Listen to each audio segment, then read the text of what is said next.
and then how he came to the shoe shop. Do you think it's interesting? Oh my Oh, gosh, yes. Can I video you? Are you going to start? Yeah.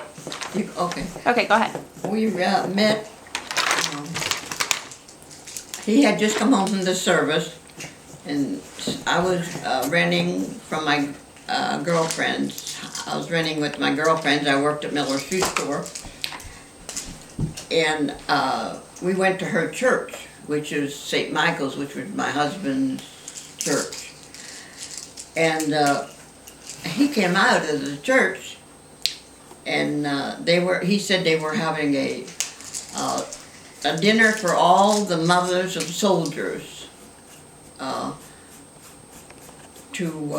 They were, just having a dinner because they were home. So Irene, my girlfriend that I lived with, she said, this is my girlfriend Mary, she lives with us.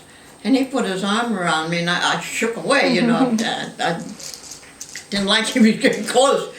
So we were going to a dance in the Phalanx in Glendora, and we were on our way, the three of us. She had another girl stayed with us too, and we had to get on a bus. So I don't know how him and Irene decided he was going to go along, and but he must have went in and told his mother he was going to leave, and they come with us on a bus. Well, he sort of showed me he liked me, and I thought, oh well.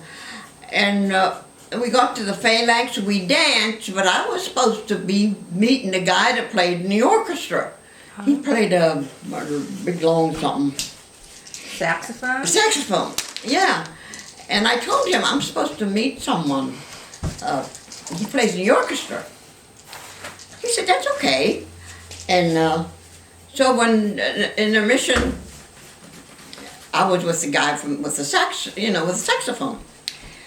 So after intermission, then Dad started dancing with me again.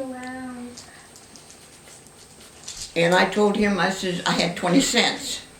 I said, Dad, hold it. I'm not Dad, I called him Lou, hold these for me.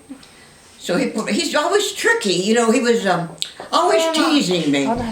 And he put in his pocket, and in my mind I thought, I'll never see them again. That's how he would confuse me, that he wasn't worth even worrying about.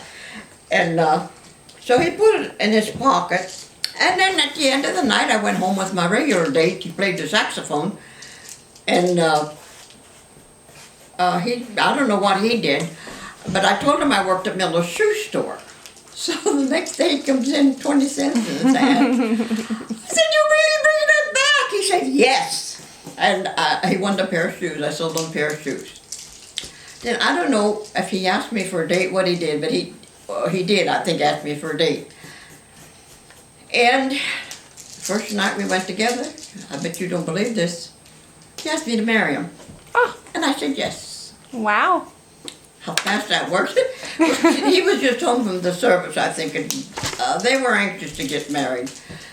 So, like I said, he knew I wouldn't, I was brought up to be a virgin, honey, that's all I can tell you.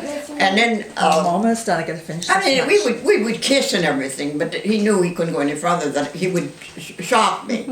So, Good. Beautiful. we got married in 6 months.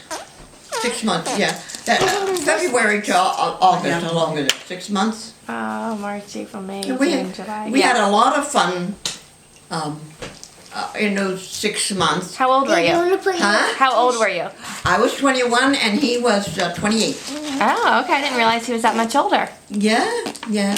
But then we got married, and I had invitations already to go to a hotel. And the hotel decided they couldn't do it, so I had to write Severia home on all the invitations. We had it in my mother's home where I lived. Good.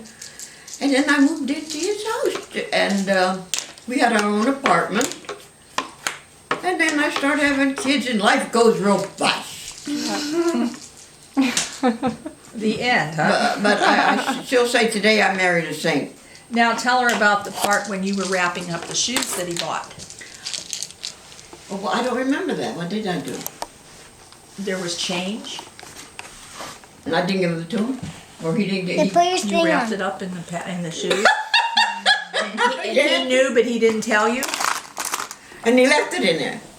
You were looking all over for it, you told me. And he was teasing me. Yeah, Oh. okay, that was him. He watched me wrap it up and put it in there. And then after it was all wrapped up, he must have told me it was in there. That's the way Daddy was. He used to make me so mad. And when you said he was home from the service, where was he? Just a second. Over in Japan. Oh, okay. I didn't know that. Yeah, but he was in Japan. He was in service for 4 years, I think. 4 years. Oh, okay. Yeah. And, boy, every person went to that World War II. What part of the service was he in? Huh? Was he in the Navy? Army. The Army. The Army, yeah. He was in the Army, and, so that's happened real fast. But you know, everybody in those days were getting married quick. Yeah. He was a medic, right? Oh yeah, and Grandpa used to make teeth in the Army. He'd make false teeth. Oh. And then when he come home, they offered him a job making teeth at the Veterans Hospital. We have a Veterans Hospital. He didn't want to do that. He wanted to go work outside the railroad. You have one in. I don't know why. Maybe he felt it was better for his health, or. I don't know. But he worked outside in the railroad, and he worked himself up to be a supervisor. And how he got to be a supervisor, the supervisor that was there had college degree. He knew everything on paper, and he knew all the places on paper. Well, Dad was a foreman, and he'd go anywhere they'd tell him. Right. So, he learned all the places, and the supervisor liked him, so he was a supervisor with the one that had stuff written down. Dad would take him. That's how he got to be a supervisor. So he didn't. He went to high school, but he didn't go to no special school. He was just lucky. Yeah. You know what I And he mean? was probably good at what he did. Yeah. Do you want to be on the video? Okay, now it's time for you to try on your shirt. You want to say Happy Easter, everybody? I want to. Let's see. Oh my, that's nice.